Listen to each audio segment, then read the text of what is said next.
खुलुमबाय आं लक्ष्मी ब्रह्म मोनसे गोजोनथाव खौरां फैगौ 10 दिसेम्बर खालि आइपलि पिकनिक स्पटआव ओपनिं जानो थांगासिनो दं बै सानखालि आंबो नोंथांमोननि गेजेराव नुजाहैगोन आसा खालामो नोंथांमोना लैहोर लैहोर फैनानै बे हाबाफारियाव बाहागो लाफैगोन गोजोन्थों खुलुमबाय गोजोन फुंबिलिनि बयनिसिमबो गोजोन हामलायनायखौ बावहरग्रोबाय आं फुंबिलि बसुमतारी फैगोन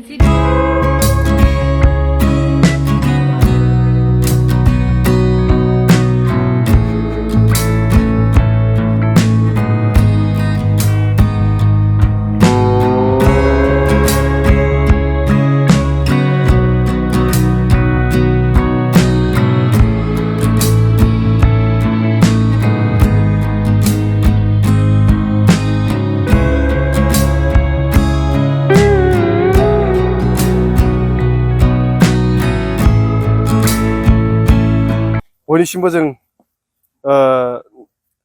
जोंनि खुलुमनाय आरो अननायखौ जासिहरबाय आरो दा जोंनि मोनाबिलि दिन्थिफुंनायाव जों लिंहरनाय जादों सिंगार हिसाबै फुकन बर' आरो मोसागिरि एक्ट्रिस हिसाबै जों दानि शर्ट मुभि गाग्रा मनिषा मुसाहारि आरो एक्टर हिसाबै दा जाखांफुनाय सेंग्रा बिग्राय ब्रह्म आरो बेजों लोगोसे लक्ष्मी ब्रह्म आरो बेजों लोगोसे आरोबाव दंबावो फुंबिलि बसुमतारी बेफोरबायदि प्रग्राम दा बे दावराव दावसिनि बेलायाव जोङो ओरैबायदि कमिटिनिफ्राय ओरैबायदि स्ट्रं खालामगोन आरो जोंजों लोगोसे जोंनि सरकारनिफ्राय आउटफोर्सनिफ्राय जोंनिफ्राय थोजासे जोंखौ सहाय होगोन मदद होगोन बा जोंखौ माने प्रशासनजों लोगोसे बा जोंनि कमिटिजों बिराद स्ट्रिक्टयै जों माबा खालामनाय जागोन आरोखि नोंथांमोननि आइपलि पिकनिक स्पटआव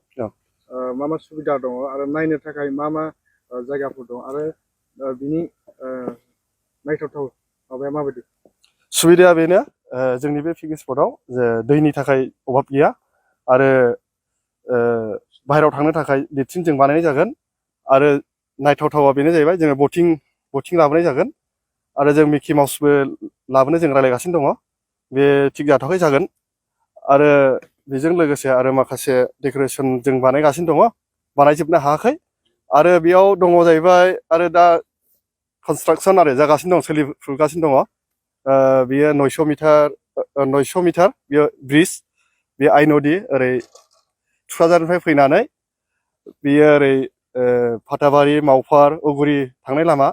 बे ब्रिजखौ बानायगासिनो दङ बे बारा गोबाव नांला बे ब्रिजआ हासिगोन बेखौ नायनो हागोन बयबो मोजां खामानि सोलिगासिनो दं बेयाव नोंथाङा गोबां रां आरजिनो गोसो जादों नामा जुदि गोसो जादों अब्ला नोंथांनि थाखाय मोजां खौरां new India technologies master franchise all Assam ATM service Hitachi ATM and Tata Indicash ATM फसंनानै नोंथाङाबो गोबां रां बुथुमनो हागोन लाइमोनफोरनिफ्राय जागायनानै बैसो जानाय गासिबो बैसोनि सुबुंफोरानो बे फालांगिजों गोरलैनो रां आरजिनो हागोन नोंथांनि गामियावबो बे एटिएम मेसिनखौ फसंनानै नोंथाङाबो मुलाम्फा मोननो हागोन बांसिनै मिन्थिनो थाखाय 7002005072 एबा 9401230135 जानबुं अनजिमायाव दिनैनो सुलाद ला